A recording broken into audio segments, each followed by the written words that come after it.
I'm going to share with you some coping strategies that I found from different ages. For toddlers, we found that if whoever's taking care of the child and that parent disappeared, whether it was dad or mom, then try to find out from those people, how did they soothe this baby? Because even babies will react to all of a sudden that person not being there. They're going to have crying spells. They may not eat. They're just generally more fussy. Well, how did mom, maybe sing to this baby? Maybe how did she put him to sleep? Some babies want to be rocked like this, right? Other babies want to be bounced. And granted, the parents who we already established probably had some sort of substance abuse problems, but there was periods of times there where the parent was sober and connected with this child. So we need to find out some of those techniques. If possible, tell caregivers to keep a picture of the parent or caregiver within eyesight of the toddler or infant. For those that are walking around, best place to put it with magnets on the refrigerator, because they can run up there and just kiss mommy or kiss daddy whenever they want to. Okay? Talk to them about mommy or daddy. Allow the child to keep something that belonged to parent that maybe they connect to. Remember that children learn through the senses. They're very sensory oriented when they're little. So anything that will help them to keep that image of mom or dad will help them to heal. Toddlers, if the child is verbal and understands the concept of timeout, most of the time caregivers have a very difficult time telling children where mom or dad is. So they tell them nothing, and that's even worse. That is even worse. So if the child understands the concept of timeout, this is a phrase that I developed for caregivers to tell their children. Sometimes big people have to do a big timeout in a big building. And these kiddos will go, oh, okay, no problem. I understand. I get it. I get it. And there's no judgment. They're just like, okay. They're fine with that information. So again, make sure that the child has a picture of mom or dad at their eye level, or that they can carry around laminated so it doesn't get all dog-eared. One of the other things that we would tell caregivers, because the children would go and visit their parents at the jail, and then of course they had their support group, and then they had to go home with aunt or grandma or whoever was taking care of them. And these children become very expert at masking or hiding their feelings. Even the little ones, they would be leaving mom or dad just, sniffling, and we'd get on the elevator, and they would visit on the 7th floor, and then by the time we got to the lobby floor and the doors opened, totally different face. And those that could not hold it in, the first thing that they heard from caregiver was, don't cry. If you're going to cry, I'm not going to bring you anymore. And so we would tell caregivers, no, allow them to cry. Let them cry. It's good for them. I mean, they need to express that they're feeling sad. And we would tell grandma, you know what? Go home and cry with them, because I know I can tell you really miss your daughter too. And they would start, tearing up. I said, go home and cry with Johnny or Susie. They need to cry. So they need to feel that someone understands their pain and can offer comfort to them. Early school age, children need to be hearing the message that parental incarceration is not their fault. A lot of children, you heard one of the words was guilt. They feel like, if maybe what could they have done to stop mom from doing drugs, to stop dad from getting drunk, to maybe talk mom or dad out of going out? What could they have done? And so they carry a lot of, undeserved guilt about that. Also, they need to know that by law, their parents are supposed to be kept safe and secure when they are behind bars. Now, let me ask you this.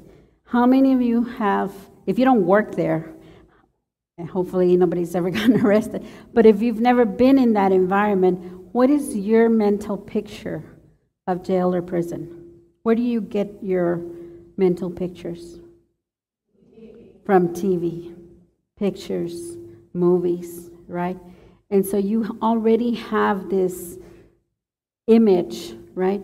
Well, so do children. They already have this image of where their parents are. And those images probably are very horrific, very terrifying, very scary. When we would first reunite the children with their parents, first thing the children did was they go and they would inspect mom or dad. I mean, physically. They would lift the sleeve of the shirt. They would touch their heads. They wanted to feel for any knots. They would tell them to lift their little pant leg. They wanted to make sure their parents were not bruised. And they had questions. What do you eat? Where do you sleep? And everybody visited in the same room, and they would ask, is that person your friend? Or do you have to be scared of that person? You know, all of these questions, they have so many unanswered questions. And that is part of what keeps them awake at night. That's part of how they can't concentrate. And it's not to say that bad things don't happen in that environment, because they do. You know, I mean, that's just the reality of where they're at. But we have to assure children that the guards are there. Their main job is to make sure that their parent is safe and secure, that their parent eats, right? And they have their basic needs met. Because these children worry. I mean, they really worry. They actually think that their parents are being fed slop, that they sleep on concrete floors, and that there's rats running around, and that there's roaches in their food. They believe that, because that's where the images that they have. So, but nobody's telling them the truth. We need to affirm children's feelings for their parents. These children, when their parents are incarcerated, that's a loss, a big, major loss. And they're going to go through those grieving stages. And so we can't misinterpret those grieving stages for just misbehavior. You know, they really are grieving the loss of that parent, but it's a different kind of a loss in that they know their parent is alive, but they can't touch them, they can't hug them, they can't be with them. How can these children get this stuff out? We found that helping them or teaching them to write their feelings, write them out. You know, you guys know some of these techniques, draw their feelings, very effective with school-age children. Obtaining counseling and support groups. And this was, you know, for children of the incarcerated, it's still very much a stigma to reach out for help because of the fact that it's a secret. You know, we don't tell people when our loved ones are in jail, and yet it's a big, major problem. You know, everyone, I'm sure, knows someone that or has been affected by someone who got in jail. But again, the support groups that I know of, 2 years ago, I knew of one support group in the city, in one elementary school, that was specifically for children of the incarcerated. So we have to become advocates for these children and start giving them that support, that the same as the children of the military. They have very similar emotions, very similar. Children of the military, they're afraid their parents are not going to come home. They're afraid their parents are going to die. They're afraid, you know, they suffered through the separation and loss, right? Very similar emotions these two groups of children experience. The main major difference, as Judy mentioned earlier, is that children of the military are children of heroes, and children of the incarcerated are children of zeros. And one of our incarcerated parents made that observation. And that video that you just saw, we show it when we do our parenting classes at the jail. We show it to them because I love teaching at the jail because parents are clean, they're sober, they can think, and they can process the information. You know, I mean, great time. This last one, developing children's spirituality with a little bit of a caution, because as we know, you know, spiritual concepts are abstract concepts, and below the age of 11, kids really have a difficult time understanding abstract concepts. We would hear the parents, when the children would come visit their parents, mom or dad saying, just pray that when I go to court on Friday that the judge lets me out. And Johnny would say, can we pray? You know, when it was time to go, the visit was over, they'd ask mom or dad, can we pray now? And so they'd pray, and then afterwards we'd talk to mom or dad. I'm like, be very careful. Because if it doesn't happen, guess what Johnny's going to think? Who is Johnny going to blame? Because you didn't get out of jail. Number one, you lied, right? Mama, you lied to me because you said if I prayed, right? Number two, there must be no God because he didn't hear my prayer. As adults, we understand abstract concepts. We can say, well, there must be a bigger plan. I'm okay with it. We'll see what happens. God must have a bigger, a different plan for me, right? We can say that to ourselves. But children don't have that ability. So we have to teach them to their spirituality with a little bit of caution. Middle school age. Here, older ones. They can communicate. We have to continue to build that level of trust with them and be honest with them. Not, hey, your mom or dad is going to come home, or even just not to talk about it. That's not good because they start holding all of that stuff deeper and deeper. And then they start acting out, and we see it in the behaviors, right? So we have to build that trust with honesty. Children can handle the truth. What they can't handle is a lie or just not being told anything about their parents.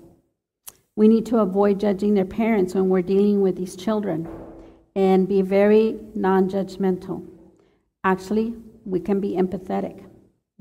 I can understand how you miss your parent. I would miss my parent too if I couldn't see them, right? No judgment, about parents' addiction and parents' alcoholism or, whatever it was that caused them to be in the jail.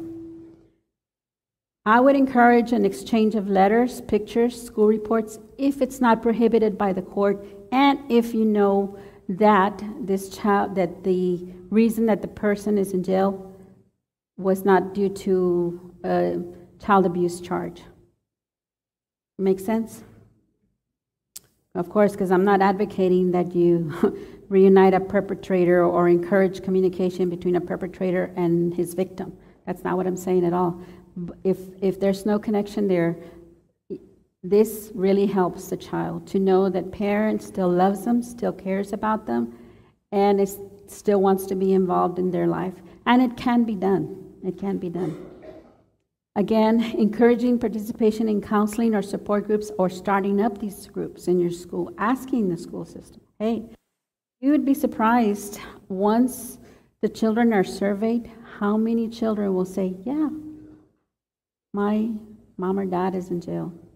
One of the things that's for this age group and elementary school age, there's 1 week in the year that is the most painful for them in school. Anybody guess that week? Which week that might be? Christmas week? No. I can't hear you. Mother's Day? No. Red Ribbon Week. What is Red Ribbon Week? Yes, just say no, prevention of drug abuse. Remember, the majority of parents who end up in the system have a substance abuse problem. These children will go along. They will go along, and they might even be the most verbal advocates, but it's very painful for them when they're asked to. And I've seen some of the ribbons that I've collected throughout the years from different schools, and I know that the intention is good. The intention is good, but for us to ask a child to say users are losers, ouch. Sometimes the message is given very negatively, and so do you think I'm going to then be able to trust the adults in my school environment with the message that my parent is in jail because of a substance abuse problem, and I'm being asked to wear this message? So those were some of the feedback that we would get from the children, is that Red Ribbon Week sometimes was very painful. So if we can be more empathetic to those and at least make the messages more positive message, that would really help. That would really help this group. Older kids. We have to educate them on the disease concepts of addiction so that they learn to understand, and maybe we can do some prevention at the same time with them, because all of these are cycles. Journaling, having them do creative activities, engaging them in conversation to express their feelings. They also need to talk it out. Getting them a mentor, maybe somebody who has been through this experience and is now doing well. Again, support groups are great for these groups of kids. This group of kids, the adolescents, they are at the highest risk of replacing their parents in the criminal justice system. When I was working with this group of kids, I never saw a well-adjusted, middle-of-the-road, average teenager, ever.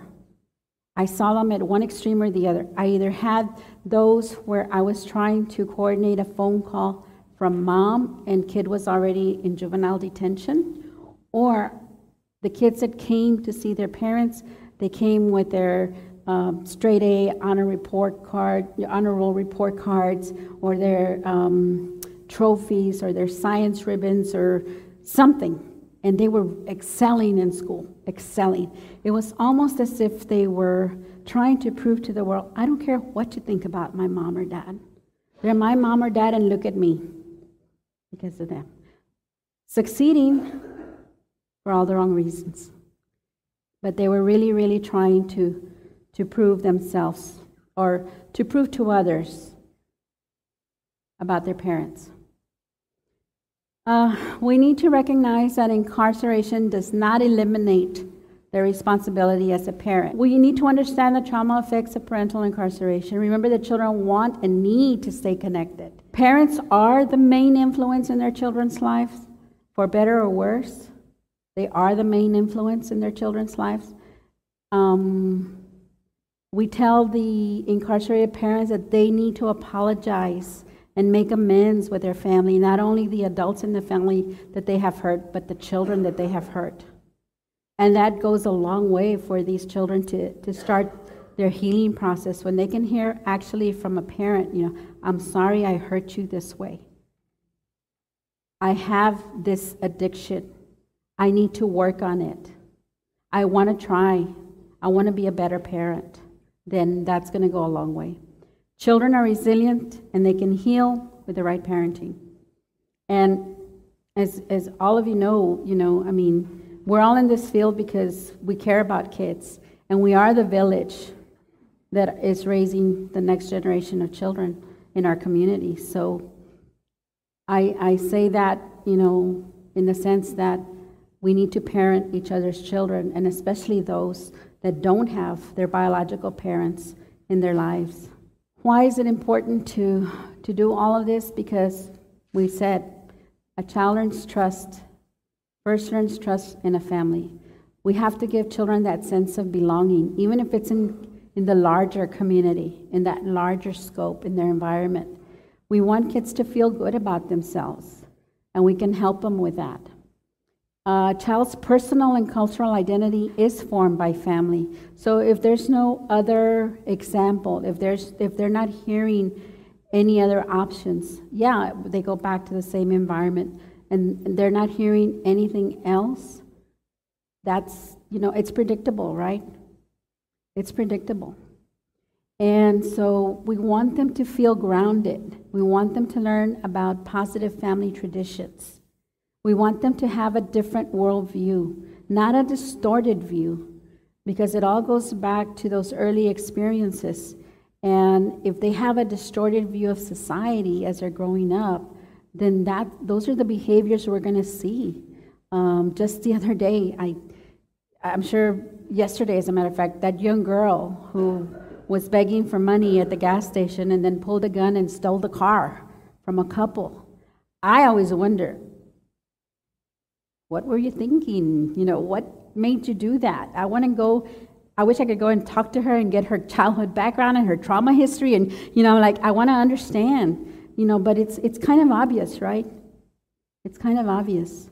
And so all of these things will shape a child's worldview and how to interact with each other. Children of the incarcerated have a different type of family, but it's a family nonetheless. Okay? And we can help that whole entire family to heal if we understand what the children have experienced.